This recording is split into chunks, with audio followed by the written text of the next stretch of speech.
மத்தேயு நற்செய்தி 13ஆம் அதிகாரம். விதைப்பவர் உவமையின் விளக்கம். எனவே விதைப்பவர் உவமையைப் பற்றி கேளுங்கள்.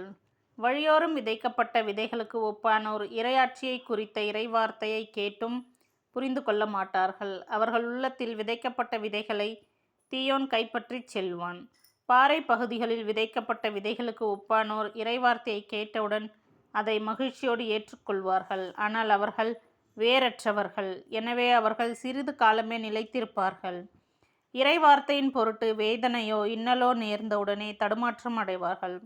முட்செடிகளுக்கு இடையில் விழுந்த விதைகளுக்கு ஒப்பானோர் இறைவார்த்தையை கேட்டு உலக கவலையையும் செல்வ மாயையையும் அவ்வார்த்தையை நெருக்கிவிடுவதால் பயனளிக்க மாட்டார்கள்.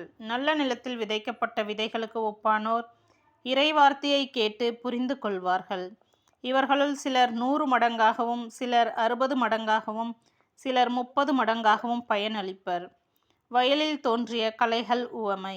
இயேசு அவர்களுக்கு எடுத்துரைத்த வேறு ஓர் உவமை. விண்ணரசை பின்வரும் நிகழ்ச்சிக்கு ஒப்பிடலாம். ஒருவர் தம் வயலில் நல்ல விதைகளை விதைத்தார். அவருடைய ஆள்கள் தூங்கும்போது அவருடைய பகைவன் வந்து கோதுமைகளுக்கிடையே களைகளை விதைத்து விட்டு போய்விட்டான். பயிர் வளர்ந்து கதிர் விட்டபோது களைகளும் காணப்பட்டன. நிலக்கிழாருடைய பணியாளர்கள் அவரிடம் வந்து, ஐயா, நீர் உமது வயலில் நல்ல விதைகளை அல்லவா விதைத்தீர், அதில் களைகள் காணப்படுவது எப்படி என்று கேட்டார்கள்.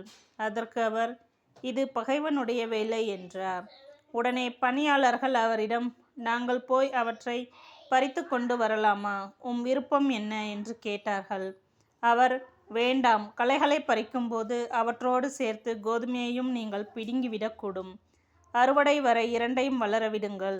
அறுவடை நேரத்தில் அறுவடை செய்வோரிடம், முதலில் களைகளை பறித்து கொண்டு வந்து எரிப்பதற்கென கட்டுகளாக கட்டுங்கள்.